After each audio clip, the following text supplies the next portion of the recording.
Bago tayo magpatuloy sa video ko ngayon ay shoutout ko muna itong isa nating kababayan na lagi kong nakalimutan at nakadalawang video na ako hindi ko pa na-shoutout. Lagi ko nakakalimutan itong si Lauro at siya ay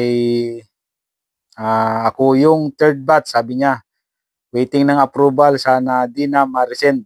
Si kabayan ay waiting na lang ng approval at baka nga ito yung nagka-approval na at ito ay baka nag-iintay na rin ng employer. Nagpahabol pa ng shoutout, ito si Boss Karogs Official.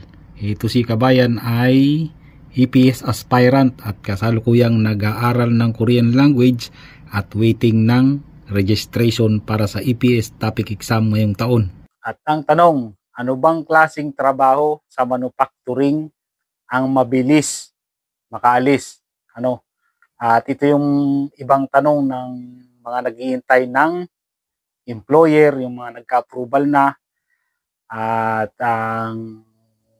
yung iba nga ay parang naiinip na dyan sa Pilipinas at gustong-gusto nilang magka-employer at makapunta dito sa South Korea para magtrabaho. Pero tungkol sa bagay na yan ay hindi natin masasabi.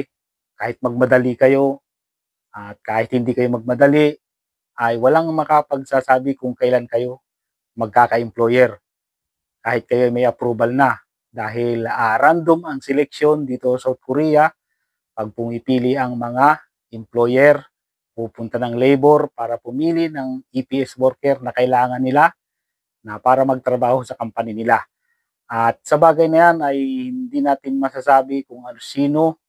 Halimbawa kasi niyan, kapag kayo ay pumasa na sa medical, nagpasa kayo ng medical sa DMW, ay may ibibigay sa inyong papel. May ibibigay sa inyong papel na pipilapan ninyo at tingnan nyo sa screen, makikita nyo dyan, ilalagay nyo pangalan nyo, height, timbang, ano yung natapos ninyo. Tapos meron dyang nakalagay na mga klase ng trabaho sa manufacturing. Manufacturing lang yan. Yung mga klase ng trabaho dyan ay ang nakalagay dyan ay pipili lang kayo ng isa. At doon sa amin noon, di ko lang alam ngayon kung ano yung kasi doon sa amin noon, pagkapasa namin ng medical, ibibigay na yan sa iyo, pipilapan mo. Di ko lang alam ngayon kung ganun pa rin ngayon. Pero yan yung papel na ibinibigay kapag kayo ay magpapasa ng medical. At pipilapan nga nyo yan. At pipili ka nga kayo dyan ng isa. Ang pinili ko noon sa akin ay dahil ako nga ay nagtatrabaho sa construction, bago ako nakaalis, bago ako nagka-employer, ay nagtatrabaho ako sa construction. Nagwi-welding. Tapos, nung time na, bago pa sa construction, nung time na nag-exam ako naman ay nagtatrabaho sa CNF Manufacturing Philippines Corporation sa Rosario, Cavite. At metal fabrication din yon. Tapos pagdating nung pagpasa ko ng medical, ay binigay nga sa akin yung papel niya, pinilapan ko, tapos pinapipili nga doon kung ano yung gusto kong klase ng trabaho na mapuntahan ko dito sa South Korea sa manufacturing. Pinag-isipan ko noon dun sa yung sa metal nga, yung metal yung sa mga bakalan, ay iniisip ko noon kasi nga ang tagal-tagal ko na rin nagtatrabaho sa mga bakalan sa Pilipinas. Naisip ko noon, ang pinili ko noon ay sa food products. Kasi nga, para naman ako maiba-iba kasi nakakasawa na rin. At medyo lumabo na nga yung mata ko, kaka-welding. Naisip kong piliin yung food products. Ang nangyari nga ay natagalan ako sa paghihintay ng employer. Inabot ako ng 1 year and 3 months bago nagka-employer. At meron nga dyang mga nagsasabi na pag ang pinili daw ay tungkol sa metal fabrication ay mabilis daw nakakaalis. Sa bagay na yan ay parang mahirap magsabi ng tapos dahil nakadepende naman sa pangangailangan. Kunyari, halos lahat ng company dito sa South Korea na tungkol sa metal fabrication ay sabay-sabay na finish contract yung mga trabahador nila. Di ba? Kunyari, isandaang metal fabrication, dito sa South Korea ay lahat ay halos mapipinis contract na yung mga tao nila, eh siyempre yun yung klase ng trabaho na kukuhaan nila ng tao sa Pilipinas. Pero hindi natin masasabi kung laging ganon.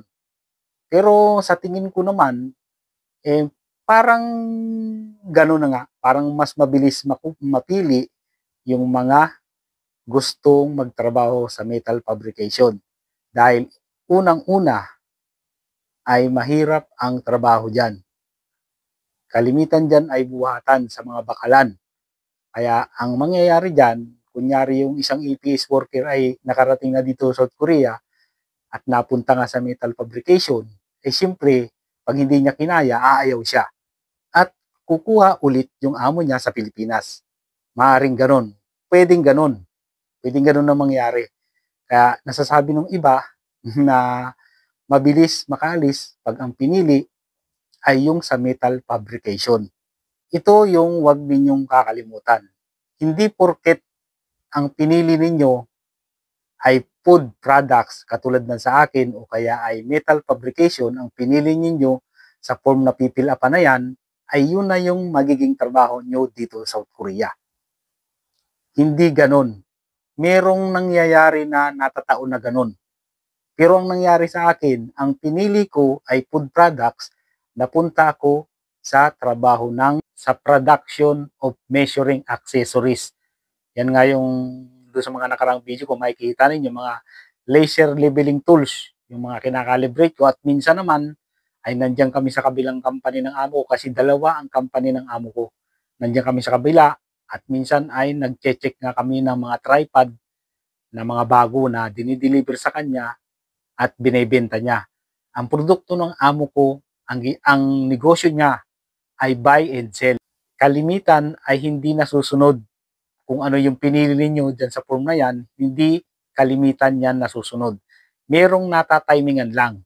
Dahil halimbawa, kapag pumili ang Koreano o ang employer ng EPS worker na manggagaling sa Pilipinas, kunyari ako, halimbawa na lang sa sa manufacturing ng sa metal fabrication ako sa Bakalan. Tapos pupunta siya at ipapakita sa kanya kung ano yung mo doon, yung may may papel doon na nakikita doon kung ano yung pangalan mo, yung height mo, yung tawag dito kung ano yung score mo sa EPS topic exam. Pero hindi lahat ng employer ay nagbabasa ng mga nakasulat doon. Hindi lahat ng employer dito ay pare-pareho ng technique sa pagpili ng EPS worker na manggagaling sa Pilipinas. Katulad na lang sa amo ko, ito ay nabanggit ko na rin sa mga nakarang video ko, ang amo ko, pag pumili siya ng EPS worker na manggagaling sa Pilipinas, ay picture lang ang tinitingnan niya. Kaya hindi natin masasabi, kunyari, ang natapat sa kanya, ang pinili niya, ng katulad sa akin, ang inilagay ko dun sa form ay food product, tapos ang company naman niya ay production of measuring accessories, di mali na, di ba? Kaya hindi natin masasabi na kung ano yung inilagay mo sa form na yan, ay yun yung magiging trabaho mo dito sa South Korea. Meron naman dyan, talagang tinitingnan nila lahat ng impormasyon mo na nakalagay sa application. Kunyari, ang isang employer, yung ibang Koreano dito, ang gusto nila ay matangkad.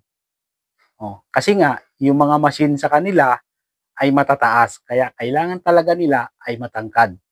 Kaya nga hindi talaga pare-pareho ang mga employer sa pagpili ng EPS worker. Ito rin siguro yung dahilan kaya picture na lang ang tinitingnan ng amo ko sa application dahil hindi naman niya kailangan ng matangkad, malaki ang katawan, malakas bumuhat kasi nga magaan lang naman ang trabaho sa company niya. Ito yung tatandaan ninyo.